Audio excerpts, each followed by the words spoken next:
សួស្តីថ្ងៃនេះខ្ញុំសូមបង្ហាញពីបច្ចេកទេសក្នុងការលុបកម្មវិធីនៅនឹងកុំព្យូទ័រ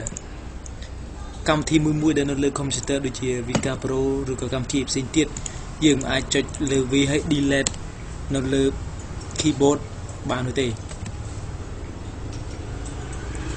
គឺយើងគ្រាន់តែលុបបានតែ shortcut របស់វាប៉ុណ្ណឹងវាមិនអាចលុបទៅដល់កម្មវិធីនោះបានទេ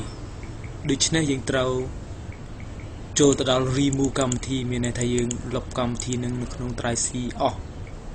ហើយក៏យើងមិនអាចចូលទៅដល់ drive C ដើម្បីលុបកម្មវិធី Sony Vegas នឹងបានដែរនេះកម្មវិធីនេះគឺវាពិបាកចូលច្រើនដំណាក់កាលឬក៏វាអត់អាចមេរោគចូលក្នុងកុំព្យូទ័រដូច្នេះវិធីសាស្ត្រក្នុងការលុបកម្មវិធីនៅលើកុំព្យូទ័រដែលយើងគឺតែកម្មវិធីនឹងឈប់មានប្រយោជន៍សម្រាប់យើង Yes គឺយើងត្រូវចុចលើចូលក្នុង setting ក្នុងនេះគឺយើងនៅក្នុង Windows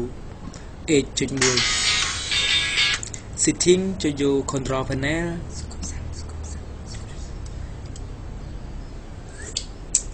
ស្កប់កាត់ចុចទៅមកចុច program and feature បន្ទាប់មកយើងជ្រើសរើសកម្មវិធីណាដែលយើងចង់លុបដូចជា game នេះជាដើម collision 0ព្រោះខ្ញុំទៅឡើងនេះអាកម្មវិធី cross browser នេះ program នេះសម្រាប់លេងអ៊ីនធឺណិតដូចជា browser អញ្ចឹង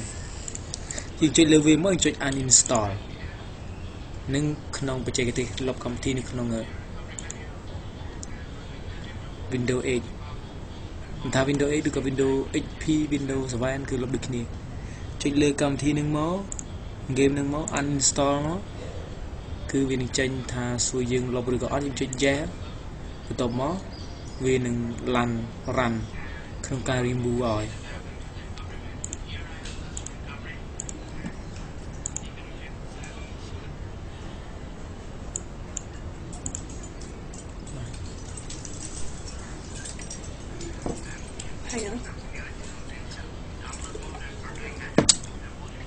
មើលដល់đây បាទអូខេសម្រាប់បានគឺលុបបានជោគជ័យបាទអរគុណ